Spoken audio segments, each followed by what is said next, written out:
Remember, this is the Treasury Secretary went over there and just really on more of like a gentleman's agreement said, hey, this is a way that we can work together. It's good for you. It's good for us. Everybody wins scenario. But it's not a treaty. There was no treaty between the United States and Saudi Arabia.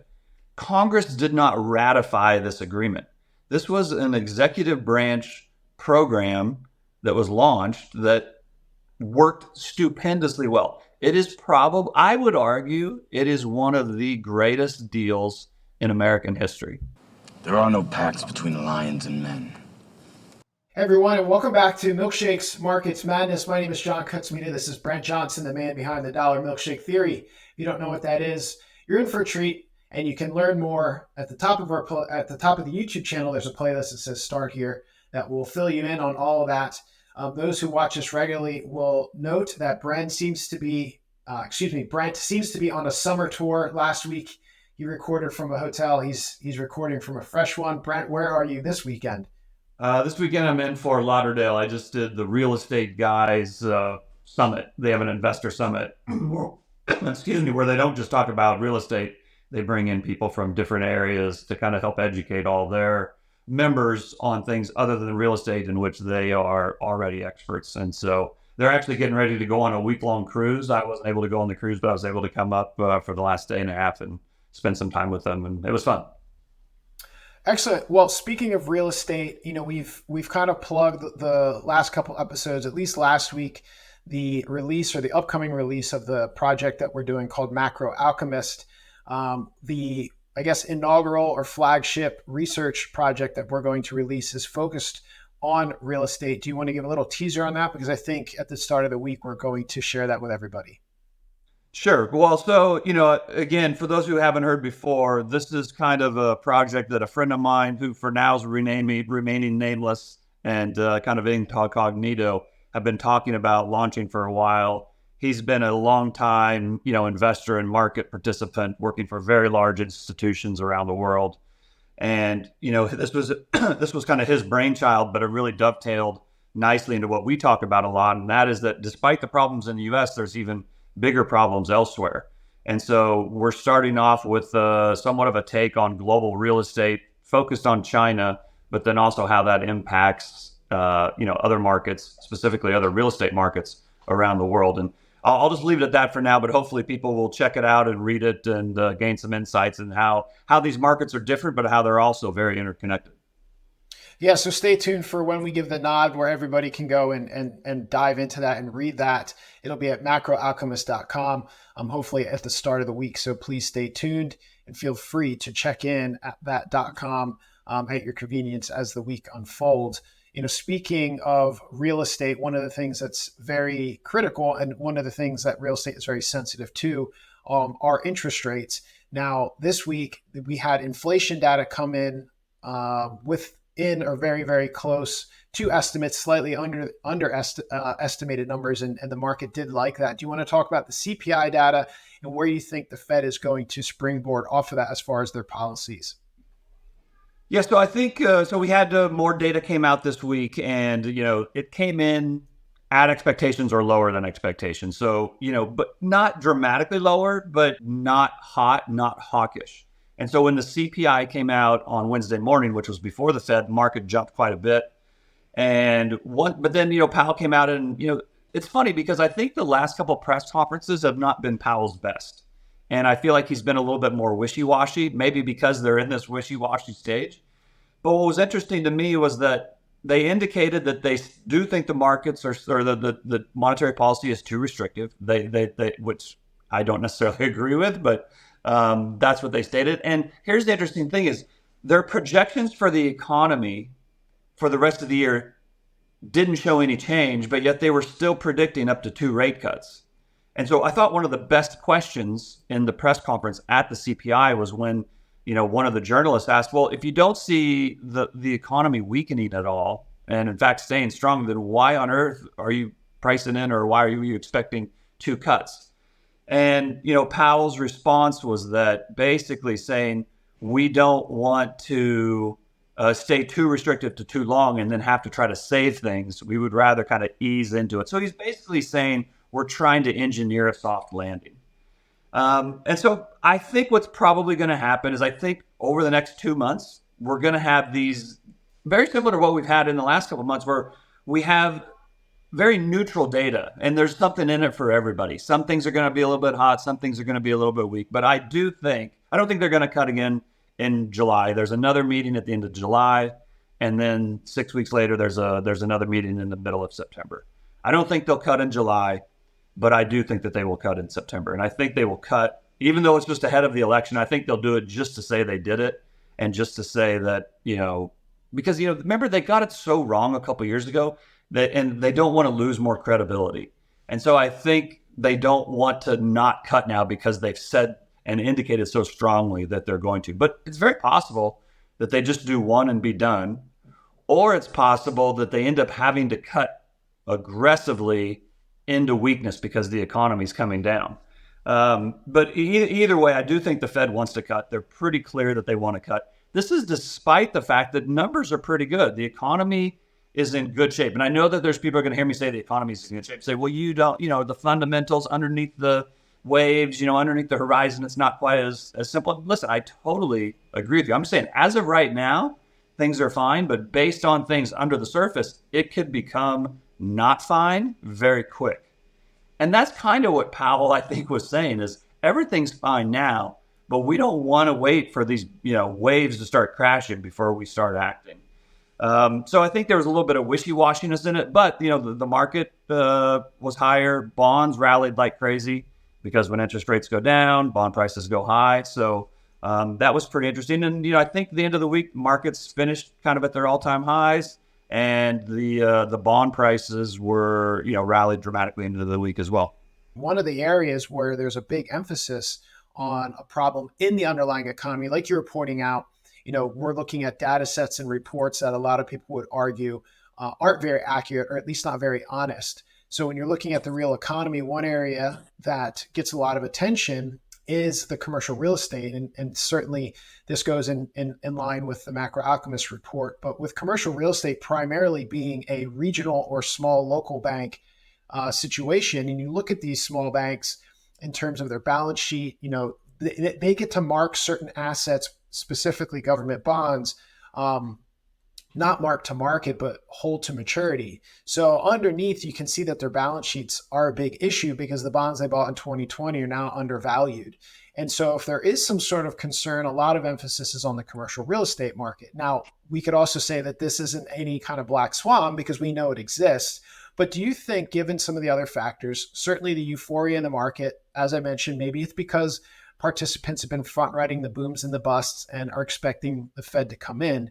But do you think the Fed, even out of credibility, would even dancing around the idea of a rate cut if these small regional bank balance sheets weren't under so much pressure because of the bonds that they hold? Well, I think what you're touching on here is probably the reason that Powell is saying we think that monetary policy is too restrictive and that we do want to start kind of slowing the ship before we come in for the landing, right? But I agree. If this issue did not exist with the treasuries being underwater and with the fact that commercial real estate is underwater, I don't even think that they would be talking about it right now. I think, if anything, they would be raising rates in order to slow the economy more. But the thing is this is the problem with debt. And I think a lot of people know this, but that it's worth repeating that the bigger debt gets, and as they grow larger and larger and larger, we've talked about this before where there's this exponential system. The system has to grow. But the more it grows, the more brittle it becomes. And the longer this goes on, it's like a Jenga tower. It's higher, it's higher, it's higher, it's higher. Eventually it's going to come down, but it's just a matter of when. And, we've got the situation where the tower is rising. The tower looks nice, but you just know from experience it can't go on forever. And I think that is why, despite all the numbers being pretty good, the economic indicators being fine, nothing really of peril out there, they know that it could turn perilous fairly quickly. And I think that's why they're trying to engineer this soft landing. Now, I'll say that their history of engineering soft landings is next to zero. I think in 95, they did it fairly well. But other than that, I can't, in 1995, I mean, other than that, I can't remember a time where they've been able to do that. And in fact, it's interesting to hear them being kind of proactive. We're trying to get ahead of this so we don't have to react to it. I kind of find that funny because for the most part, central banks are reactive agencies. Their job is to step in when needed, and they're not supposed to be necessarily proactively, trying to make things happen. But I do feel like they are trying to make something happen here, and they're trying to engineer the soft landing. We'll see what happens. So 95, you started in this business in 98. Is that correct? I started in 99. Yeah. So I was, 95 is about the time I started watching markets and just kind of reading about them. And I was in college at the time and studying them. So it's more in hindsight. I didn't see it in real time, but I just, looking back through history, that's a time where they cut pretty aggressively, and they were, for the most part, able to engineer a soft landing. So looking back at that time frame and addressing the idea that the central bank is generally a reactionary mechanism, which over the last 2 decades at least, evidence would support that. But makes me think back in that time frame of the 90s, the central bank chairman at the time was Greenspan, and he earned the nickname the Maestro. I think that's correct, yes? Yeah, that's correct. So he was more of this, at least perceived at the time, as somebody who was playing this Goldilocks role. Do you believe that, looking back in hindsight and history, or do you think it was just sheer luck, and you think Powell has the potential to move the knobs to his favor? Well, Greenspan had the reputation of the Maestro. That was kind of his nickname because he was kind of the man behind the curtain pulling all the levers. And really, I think, listen, I give him a little bit of credit because he was there for a very long time and, presided over, great economic growth. But a lot of it just had to do with lower rates, right? I mean, Volcker is the guy that, is kind of legendary as far as raising rates and like slowing an economy that was out of control and from an inflation perspective. Greenspan really just facilitated, really by lower rates, the growth that was kind of pent up and ready to go. It's funny, at the time when I first kind of started, I probably drank the Kool-Aid that, he was this great monetary guy. But as I look back, I think all these central bankers are basically the same. They do all the same things. They have the same moves. They all do this. The same trick is to basically provide liquidity when it's needed. Now, they maybe do it in a little bit different fashion. They may speak about it differently, but they're all essentially performing the same magic trick. And so my view of Greenspan has probably dimmed a little bit as I've gotten older and become more accustomed to what they do. I have to tell this story really quick. What made Greenspan kind of amazing was that when he was younger, he was an acolyte of Ayn Rand. And he was very much libertarian, very much free money, very much not into government influence in markets. And then he becomes the head of the Federal Reserve, and all of a sudden he is the guy pulling all the levers. And a friend of mine, she's one of the smartest people I know, she has said for years that she believes that Greenspan aggressively cut rates and provided easy money policies in order to make the debts grow exponentially on purpose in order to crash the system. So in other words, she thinks he did it on purpose in order to bring the whole system down. In other words, bring the system down from within rather than trying to be like Ron Paul from outside and railing against it. And part of the basis is the fact that he was an Ayn Rand acolyte. He wrote a very famous paper called Gold and Economic Freedom, where he kind of argued for the benefits of free competition and free money, or not free money, but market-based money. And so for him to do such a dramatic pivot, again, her belief is that it was all a ruse, and that he's even surprised that it's still going on. That the 2001 should have, or the .com boom should have brought it all down for good, but yet here we are 20 years later, and it's bigger than ever. Greenspan the mole. That's a new one. I haven't heard that before. Yeah. Is there anything interesting? You've now been in the room with a lot of people at the last 2 weekends and conferences. So fresh conversations and ideas come up. At the same time, whether you're talking to, frequent friends and contacts, whether it's someone like Cuppy or Todd or Mike Green, is there any thing that is worth sharing? Is there a fresh idea? Is there something that someone is looking at that you thought was intriguing and worth sharing that, hasn't really been talked about a lot yet? Well, here was the interesting thing, and Todd and I were talking yesterday, and we both said equities are at a level that you have to be concerned. It doesn't mean you have to sell them all. It doesn't mean you have to predict a crash, but it's just, we've come a long way. So yesterday, there's a number of one of these signals that a number of people watch is called DMARC. There was a number of DMARC 13 counts on several indices and stocks yesterday. The relative strength again was through the roof. Sentiment is as high as it's ever been in the last 5 years. So there's a number of signals that are saying, you got to at least be careful on equities here. And the fact, we were talking about how you can, for 1 year, you can buy, if your portfolio is 100% stocks, for 3%, in other words, you can buy a put for 3% that protects your portfolio for an entire year. So the worst case scenario over the next 12 months is you would be down 3%.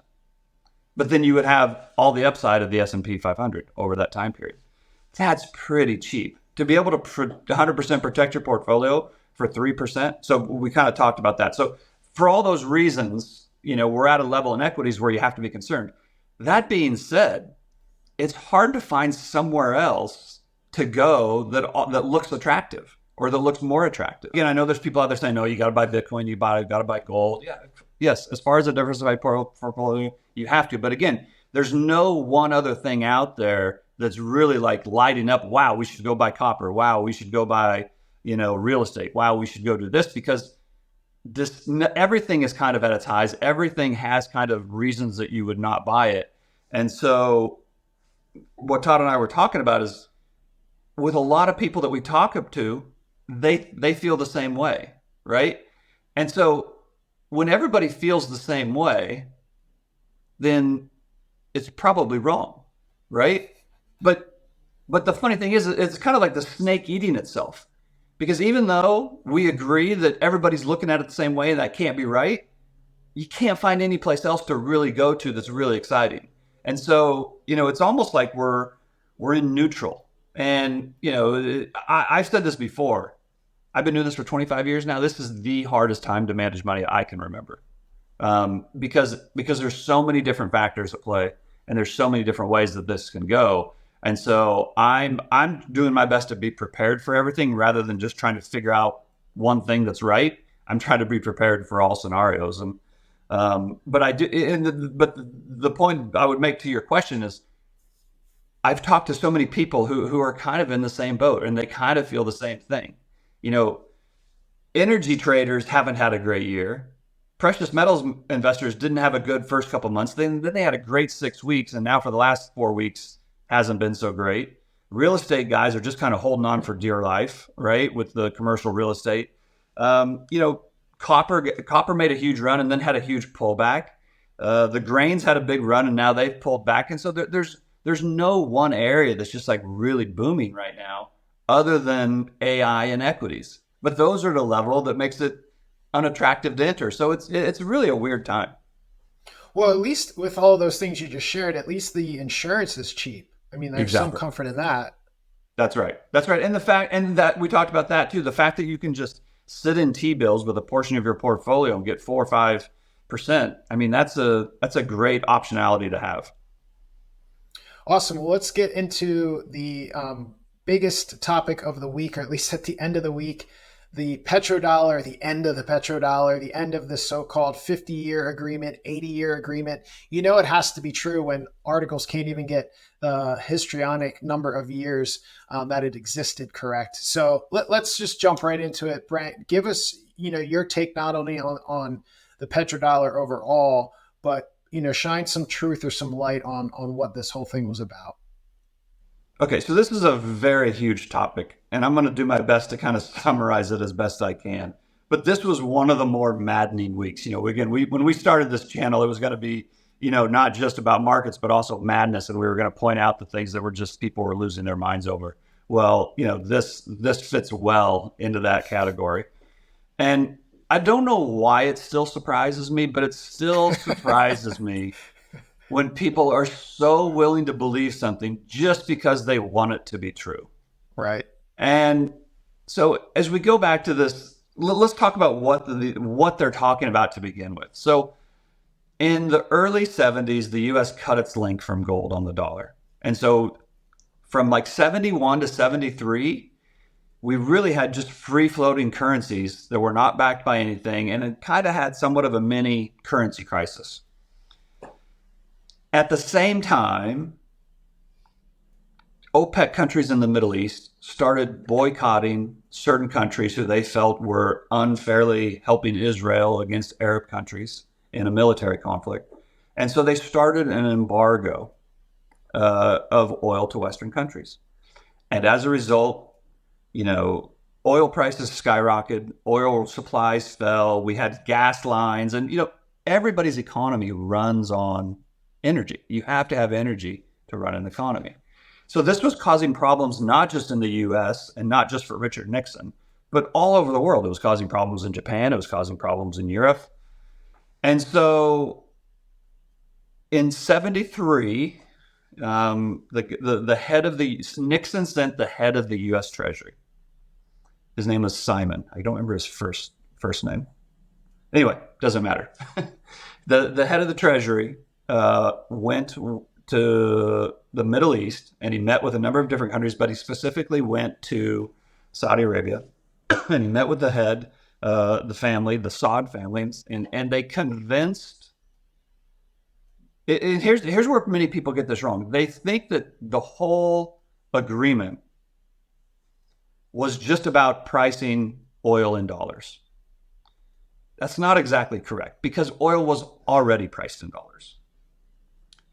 What they convinced them to do was to stop the embargo and start sending more oil to the U.S. So what really happened was that the U.S. secured oil supply for the future, because they didn't want the U.S. economy to be subject to the whims of a country in the Middle East. But as a result of selling all that oil to the United States, now Saudi Arabia was going to receive tons, billions and billions of dollars of revenue. What were they going to do with that revenue?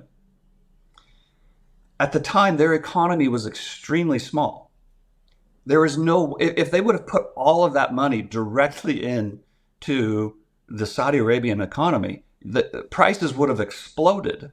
It would have been, they couldn't have done it. It would be like trying to put a swimming pool full of water into a pitcher. It wouldn't fit. Saudi Arabia was trying to figure out if we go back to selling all this oil and we get all these dollars, what are we going to do with it? So part of this meeting was not just securing a supply of oil. It was how could the U.S. help Saudi Arabia use this new revenue most efficiently? And so the Treasury Secretary convinced them to put that money into Treasury bonds. And as a result, they promised them they're not going to get confiscated. We're not going to de-link you. In fact, what we will do is we will help maintain your position of power in Saudi Arabia. We will provide you military assistance. So if you're a king of a Middle Eastern kingdom, your number one concern is you want to remain the king of a Middle Eastern kingdom. That is your number one goal. So having the world's superpower at the time on your side, keeping you in power and protecting you, it's not a horrible deal, right? And in exchange, in addition, the U.S. agreed that we are going to help transform your economy from a desert kingdom into a modern, highly sophisticated, technologically advanced country. And that is exactly what has happened. And so as a result, and because that was kind of the arrangement, for Saudi Arabia to buy treasury bonds, they had to receive dollars to do it. And so this was a huge win. But the other thing is, remember, this is the Treasury Secretary went over there and just really on more of like a gentleman's agreement said, hey, this is a way that we can work together. It's good for you. It's good for us. Everybody wins scenario. But it's not a treaty. There was no treaty between the United States and Saudi Arabia. Congress did not ratify this agreement. This was an executive branch program that was launched that worked stupendously well. It is probably, I would argue, it is one of the greatest deals in American history. And not only did it help Saudi Arabia, and by the way, over the last 50 years, Saudi Arabia, the standard of living is amongst the highest in the world. They have some of the most technologically advanced society in the world. They have huge, beautiful highways, high-rise buildings, the amazing tourism. So they have gone, from this desert kingdom to a world player. So from their perspective, it worked out. Not only that, the House of Saud is still in power. It worked out great. And it worked out fantastic for the U.S. because after the U.S. delinked from gold, there was some concern about the dollar's continued role as the global reserve currency. But now the fact that the Saudi Arabia was only going to sell their oil in dollars meant that everybody needed dollars because everybody needs energy. And so it went from there was somewhat waning demand for the dollar to now more demand than there had ever been. And then because everybody needed energy and everybody needed dollars to do it, it really solidified the dollar as the global reserve currency. And then that led to the exponential growth of the euro dollar market that we have talked about on several occasions. Now, the other thing that I didn't really say here is that people often think that this was a great deal for the U.S. and not a great deal for Saudi Arabia. Now, I already explained why it was a fantastic deal for Saudi Arabia. But the additional thing that I didn't talk about is the U.S. didn't go there on hand and knee begging for this deal. In fact, the U.S., again, at the time was the strongest country in the world. And while Saudi Arabia had a lot of oil, they didn't have a huge military. They weren't a huge global presence. If they had said no to the U.S., the U.S. would have probably gone to one of these other families and said, hey, do you want to be king? Right? And what are they going to say? No, I don't want to be king. Of course they want to be king, right? So then all of a sudden the House of Saud has the U.S. as an enemy rather than a partner. So, it's kind of even if you don't love the other guy or the other woman or the other team, it's kind of the devil you know, right? And so we chose the devil we know, and they chose the devil they knew. And it worked out for everybody. And so the idea now that 50 years later, this agreement, which there's never a legal document that said this is going to expire in 50 years. Now, people will say, but I saw this piece of paper or I saw this communique. Okay, if I went to a meeting, a business meeting, or one of these conference presentations I'm at, and I took notes and I sent them back to, my home and filed them away. And then 40 years from now, somebody pulls out my notes and reads about it. That doesn't mean that I was part of an official deal. It just means I was there and watched this presentation, saw how it went down, and I documented it. So yeah, there are memos out there that explain what happened and explain kind of how it goes. But these are not official treaties that have been ratified by two different governments. It's just kind of how they decided to work together. Okay, so let's bring that back to today. Because people want to believe that the US dollar is on death's door, someone somewhere on some podcast or some, TikTok video or some, Twitter post says, holy cow, 50 years later, this is over, hasn't been renewed. And so, they're ditching the dollar. Well, they're not ditching the dollar. First of all, they were selling dollars before the agreement. They continued to sell dollars during the agreement. And they're continuing to sell in dollars now. So this idea that all of a sudden Saudi Arabia is no longer going to use dollars, it's silly. And people, took this TikTok meme or what, I don't even know how it started, but however it started, and then it started going around, and other people started talking about it. And then journalists who didn't do their research, said, well, I can't miss out on this. This is such a great headline. They started writing about it. It just kind of created a life of its own. But there's no evidence. There's nothing that says this actually ended. The other thing is that the dollar went higher this week, not lower. And by the way, I don't know if people know this or not, but Saudi Arabia's currency, it's pegged. You know what it's pegged to? It's not pegged to gold. It's not pegged to rubles. It's not pegged to yuan. it's pegged to the US dollar. So if they're going to stop selling in US dollars, then they must not believe very much in their currency, right? If they're getting out of the dollar because it's a shitty currency, then what does that say about their currency that it has to be pegged to the dollar to give it some stability? On the one hand, it's amusing. On the other hand, it's maddening. But on the other hand, it's just very frustrating just to when you see these things and people like perpetuate it, even though there's literally no truth to it. But then let's pretend for a second that it is true. Let's pretend that there was a document. Let's pretend that there was a treaty. Let's pretend that Saudi Arabia literally said, we're not renewing it because we no longer like the dollar. What would that mean for markets?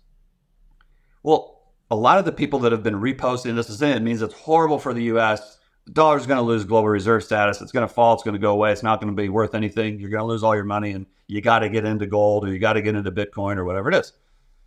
Well, let's think through what would actually happen if this was the case. We've documented many times on this show, and I've talked about it many times on the presentations, is all the dollar debt in the world, not just from the U.S. issuers, but from people and entities outside the U.S. And they owe just as much as the U.S. owes in dollars to each other.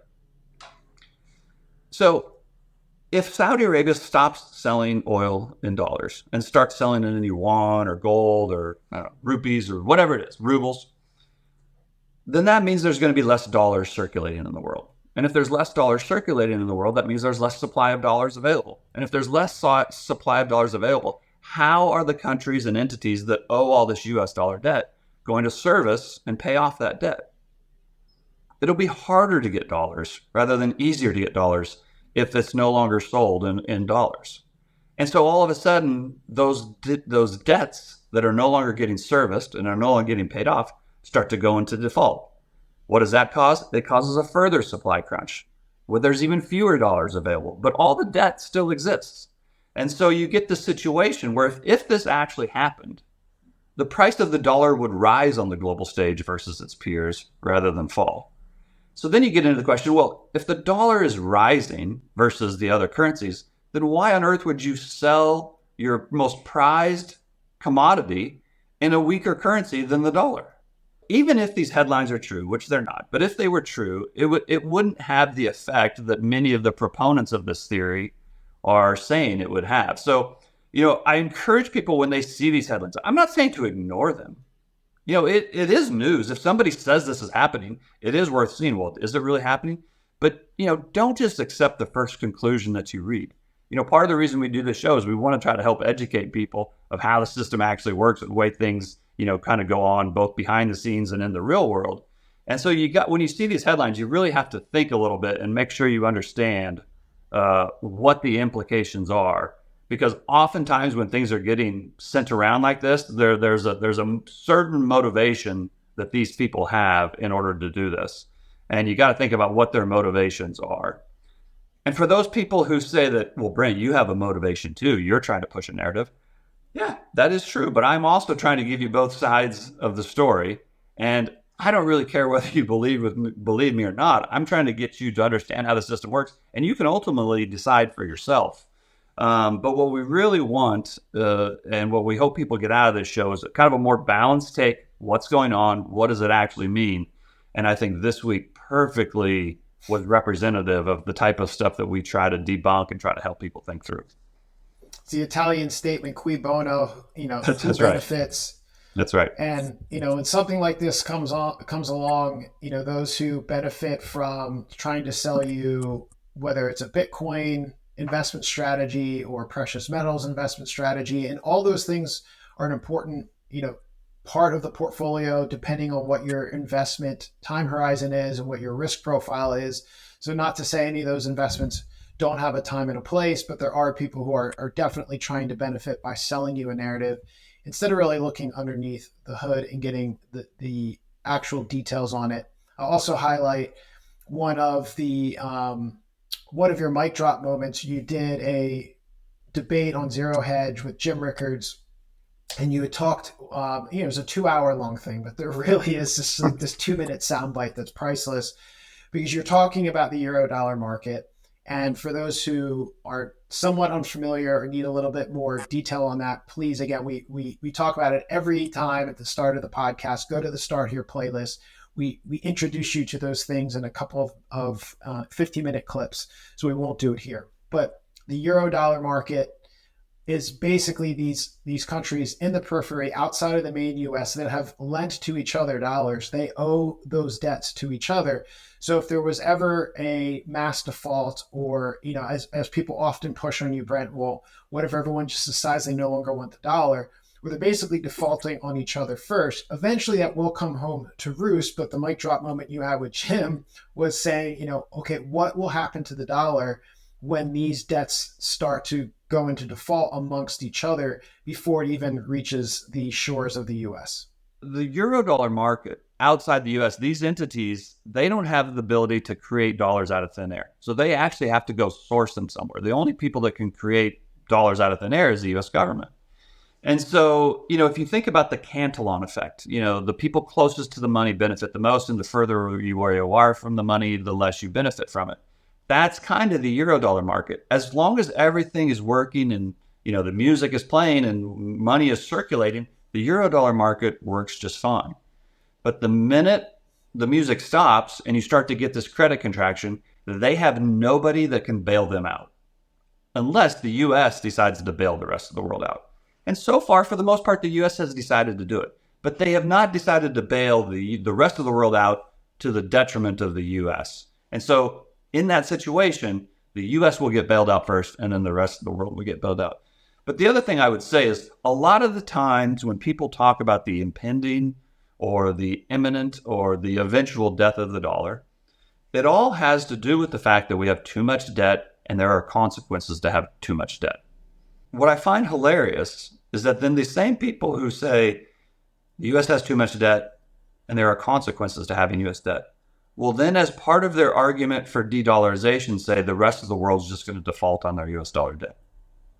So they say defaulting on your U.S. dollar debt will work for the rest of the world, but it won't work for the U.S. Now, why will it work for the rest of the world, but it won't work for the U.S.? You got to be kind of consistent in your thinking. And I always kind of get a chuckle out of that one when people say, oh, they'll just stop using it and won't pay them. Well, fine. If that's what if you believe that debt doesn't have any consequences, then what's the problem with the U.S. having all this debt? Well, look, Brent, we'll leave it there. I don't think this petrodollar thing is over. Hopefully this gave some, insights into what actually is the truth of the story versus the hyperbolic narratives that keep getting tossed around anytime anyone can grab onto a headline that's screaming about the end of the dollar. Look, you can join Brent on Twitter and continue this conversation and share your opinion on it using his handle, Santiago AU Fund. You can find me using the handle John Kutsmeda. You can find this show both on Twitter and on YouTube using the handle Milkshakes Pod. That'll do it for this weekend. Take care, everybody. We'll see you next week. You don't get fooled again. Don't get fooled again.